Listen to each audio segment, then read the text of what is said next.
And welcome back, everybody, to WTL. Where's the Line? Nebraska's first and only sports betting show.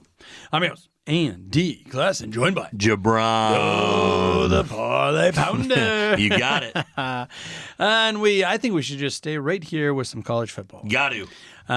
Because, we got to talk Huskers. We got to talk the Husker game. Well, and we'll get to that. But first off, you found a curious line, and you want to expand on it a little bit. Well, I just thought it was absolutely weird. This line does not make sense to me. Okay, well, let's dive into it then. This is a Fox kickoff at 2:30 p.m., and it's going to be down in Florida. The Colorado Buffaloes are going to UCF to take on the Knights. The Knights are flying high. They are 3-0. Yep. But what has caught your eye is they are now 14.5-point favorites over Colorado. Yeah, Andy, I just don't see how they made this line with the fact that I get Colorado's defense is underwhelming. Mm-hmm. We saw it as Husker fans. Sure. We put 28 points on them, early and then didn't do anything else against them. Yep. But I think they are just not giving Colorado their respect on the offensive side of the ball here, Andy. Yeah. I think they can trade shots with this team just as well as anybody else in the Big 12.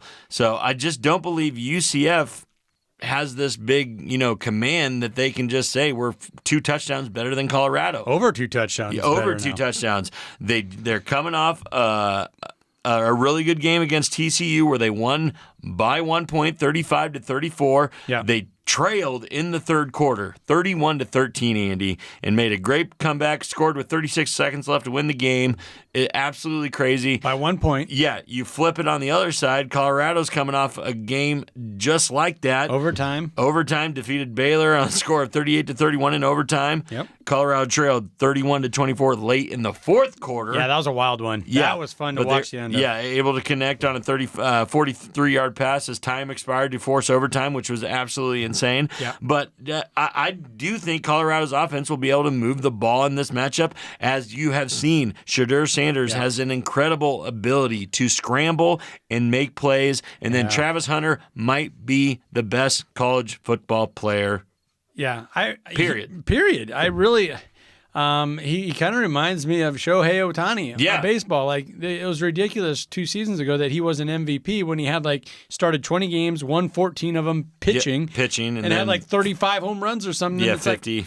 How is he not the MVP? Yeah. Travis Hunter, I get it. You're with Colorado and you're playing second fiddle to the coach and to the coach's son. Yep. But still, that Nebraska game, he sit out 3 plays? Yeah. I mean, it's crazy, and he's one of their best corners. He is their best player on both sides of the ball. I think he is. Obviously, people don't want to pass at him. People don't have to double cover him. He had a huge punch-out turnover in the Baylor game. For sure. They would have lost the game if Baylor would have scored that touchdown. I believe he should be looked at as probably the Heisman, but I don't believe they're going to win enough games for him to get that. But no, Andy, I do believe that they can keep this game within 2 scores. I don't even care if they win it. Just stay within 2 touchdowns. Within 2 touchdowns. I do believe that Shedeur is going to be able to do this. Even if they get down early, you've seen that they can score points late in games when people kind of take their foot off the gas. But UCF, I just don't see them stomping them like that. I think UCF scores a lot of points. For sure. They score a lot of points, averaging over 40-some, and that totals at 64.5. Yeah. I could see that over smacking. I really could. You definitely can, because these are 2 defenses that, allow a lot of points, Andy. Like we said, they allowed 34 points to TCU last week, but only gave up 3 in the fourth quarter. But as that's being said, Andy, I just...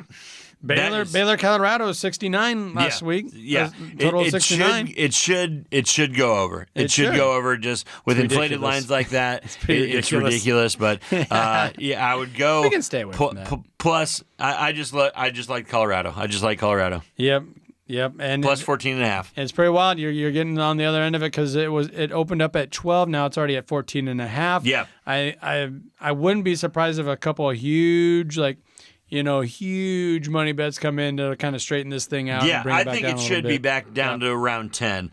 I would feel comfortable with that, and it wouldn't raise my eyes all that much. Yeah. But for them to be a 2-touchdown favorite against a team that can score a lot of points in Colorado, right. I just don't see it. Right. The only team they didn't score a lot of points is the team we're going to talk about right now. Yeah, the black shirts. The Nebraska Huskers are taking the show on the road. Yeah. Heading on over to take on the Boilermakers of Purdue. Yeah.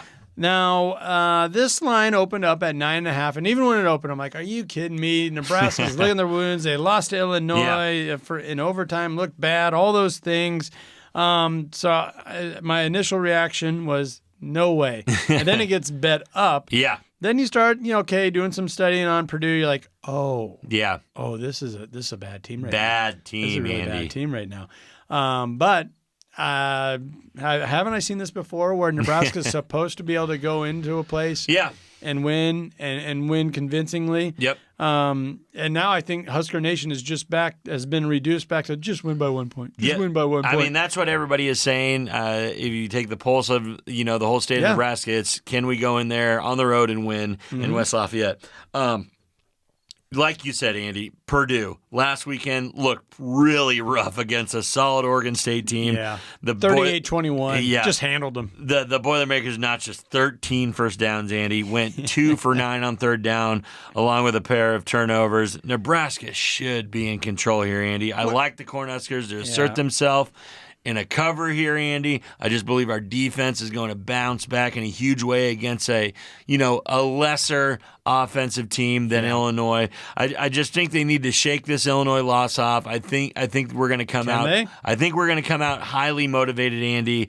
I really think the 9 penalties for 89 yards didn't help, obviously, in this game against Illinois, nor did the 25 first down surrendered to the Illini.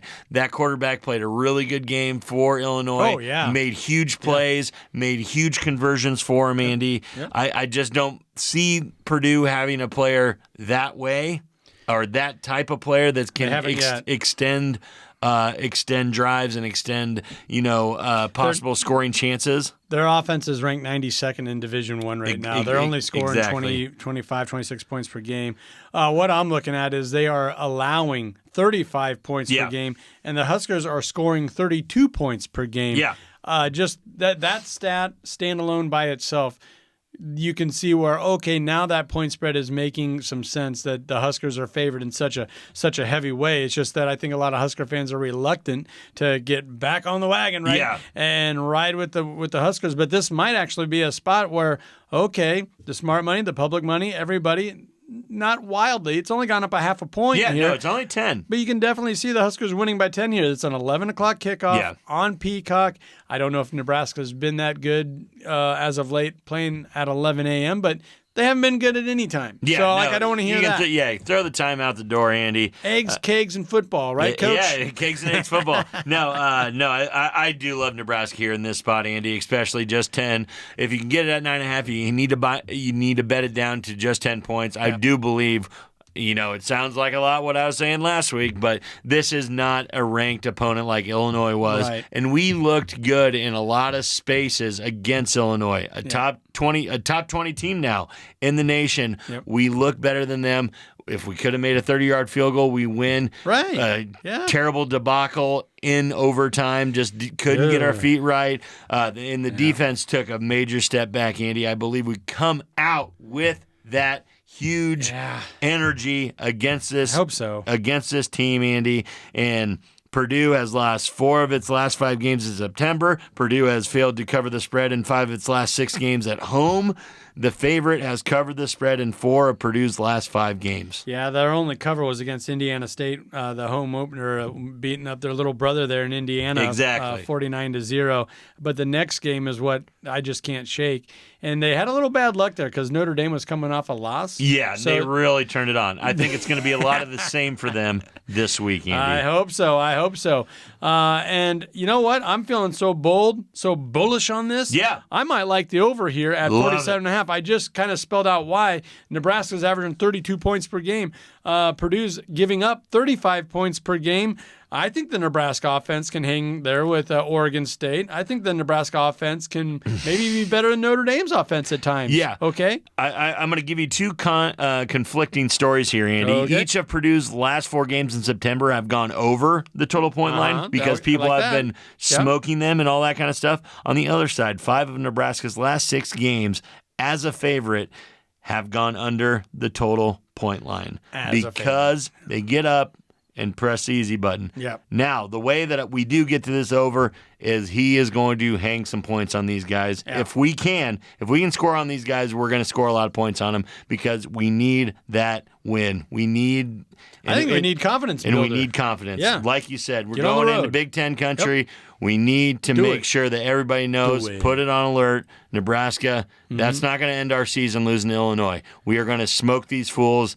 Give me it by 10. Give me the over. Go Big Red. I love it. There we go. Yeah, and ESPN Analytics, they have Nebraska has a 79.5% chance of pulling off this victory. Let's go. I think they're going to do more than just pull off the victory. They're going to cover, and they're going to go over 47.5. Why not? All they got to do is just play to their averages. All they got to do. There we go, on Peacock at 11 a.m. Yeah. Set your clocks, and I guess you're going to, if hopefully not enough people did their free trial for Peacock this season, do it now. I think a lot of people have. They took away the free trial because they know that we can't do that now. But yeah, I think it's just $7.99. You can cancel right after you order it. Just make sure you set a reminder for the month that you have to cancel it. But yeah, $7.99 to watch the Huskers this weekend. Hey, well worth it. Remember when we used to have to do those pay-per-views? Yeah, you used to have to pay like $79.99 or something. Yeah, I remember doing $50 to watch a non-con game to beat season. Northern Illinois or Northern Arkansas or something like that. Absolutely insane. But yeah, it's still going on to this day. There we go. All right. Well, hey, let's take a minute to recognize one of our fabulous partners, and that is the Nebraska Brewing Company. World class in every glass. Don't go anywhere. This is WTL.